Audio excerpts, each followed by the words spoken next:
All right.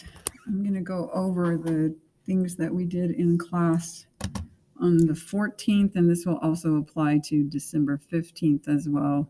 The starter is solve by completing the square.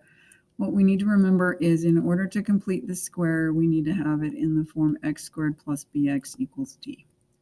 So we are first going to subtract a 27 from both sides so that we have 3x squared minus 3x equals negative 27. We subtract a 27.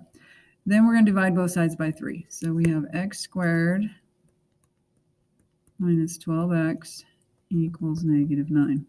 Now we have it in the form where we can complete the square. So we're going to look at the coefficient of x, which is our negative 12. This guy right here, our negative 12. We're going to take that coefficient of x. We're going to divide it in half. So our b value divided by 2 is going to be negative 6. We take that value and we square it. And we're going to add that to both sides. We have x squared minus 12x plus 36 equals negative 9 plus 36. We're now going to factor our trinomial. So this left-hand side, this trinomial is a perfect square. So we're going to factor it as a binomial squared. Remember, it's x and then plus b over 2, but our b over 2 is negative 6. Negative 9 plus 36 is 27. And now we're going to square root both sides. Remembering to do a plus or minus square root on the 27. So on the left side, we have x minus 6 because the square root does the square. On the right side, 27 is 9 times 3. Square root of 9 is 3, so we have 3 radical 3 on that side. Put in more steps if you need to. Square root of 27 is 3 radical 3.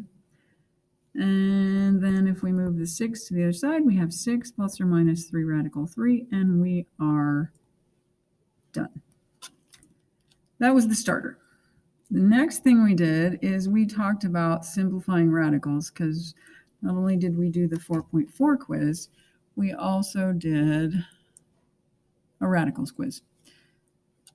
So I'm going to talk about 3 methods for simplifying radicals. Method 1, you can find perfect squares under the radical.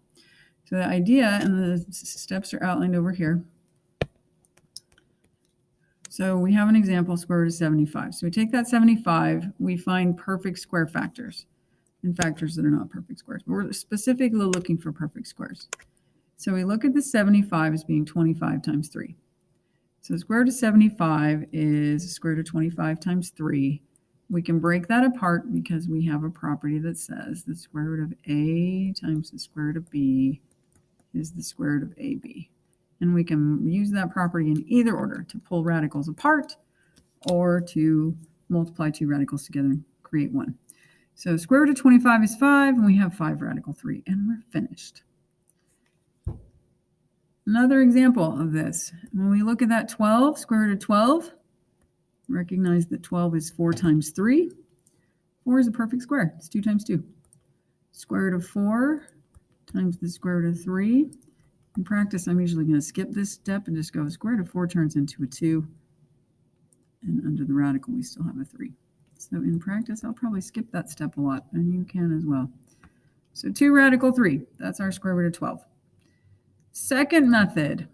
This was a great method, and it works fabulous, but I'm finding people making lots of mistakes with this one because we don't break things down far enough. So always look to see if your radicand is as simple as possible as far as no perfect square factors. So I highly recommend method 2 or method 3 because we make fewer mistakes. So method 2, using a factor tree. So we take our radicand, which is our 75. Notice it says work only with the radicand. That's because if I had something like, let's say 12 times the square root of 75, I don't have to break down the 12. I'm just going to multiply whatever that radical 75 simplifies to by the 12 that's in front of it, because that's multiplication. It's 12 times the square root of 75. Okay, so that's why they're saying work with only the radicand. So the 75, we can make it 25 times 3. There they are. Then the 25 breaks down as 5 times 5. Notice what we do. We split the radicand into two factors, and we keep splitting until we have primes. Notice this is a prime. 5, 5, and 3 are primes. Let's think about who the primes are. 2, 3, 5, 7, 11. 9 is not because it's 3 times 3. 6 is not because it's 2 times 3. 2 is the only even prime. 13, 17, 19. On and on the list goes. Okay, so we need to know what the primes are. So we're going to break this down until we have a product of primes. Then we're going to group them as primes, or pairs, sorry. Group the prime numbers as pairs. So here we've written that square root of 75. Oh, let's just write it here. 5 squared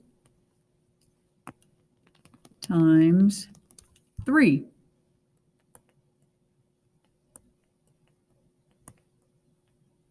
Five squared times 3. A pair of 5s comes out as a 5. There it is. And the 3 stays underneath. Okay.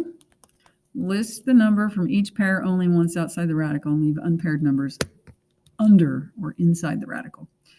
As it says, if you have more than one pair, multiply the numbers outside as well as multiplying together the numbers that are left inside.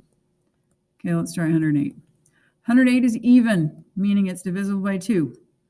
108 divided by 2 is 54.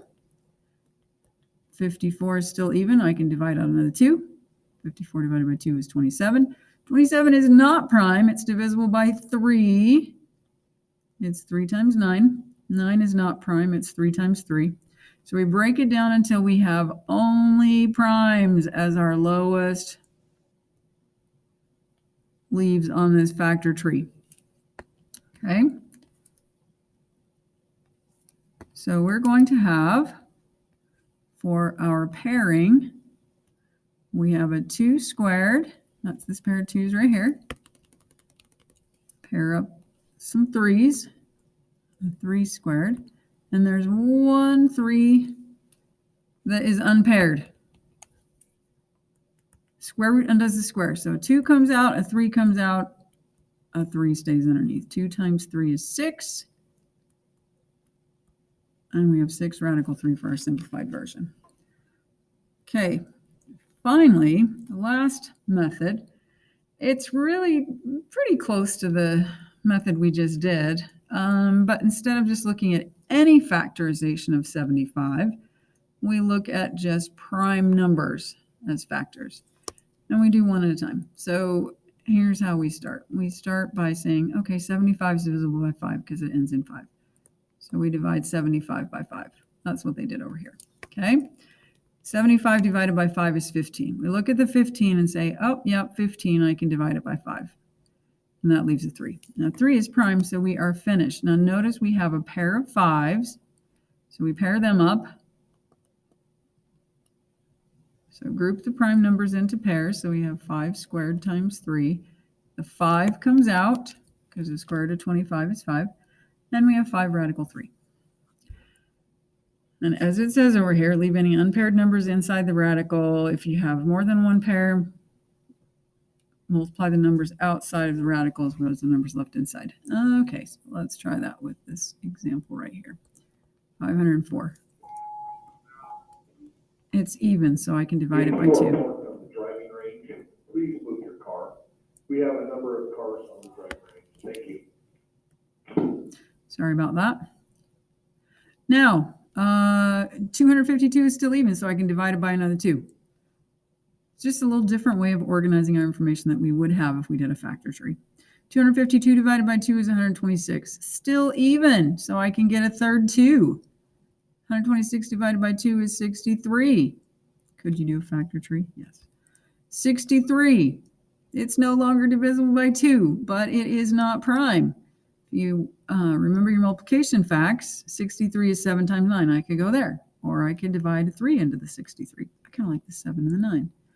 Now, I'm not going to stop because 9 is not prime. I'm going to look at that and say, it's divisible by 3. 9 divided by 3 is 3. And we can write down our prime factorization. Again, if you want to do a factor tree, you can. Pair them up. We have a 2 squared, and then we have a 2 that's not paired. Then I have a 7 that is not paired, and I have a pair of 3s. Okay.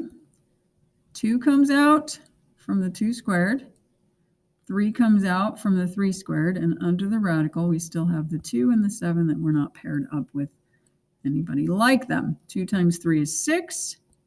2 times 7 is 14. And we have simplified that radical.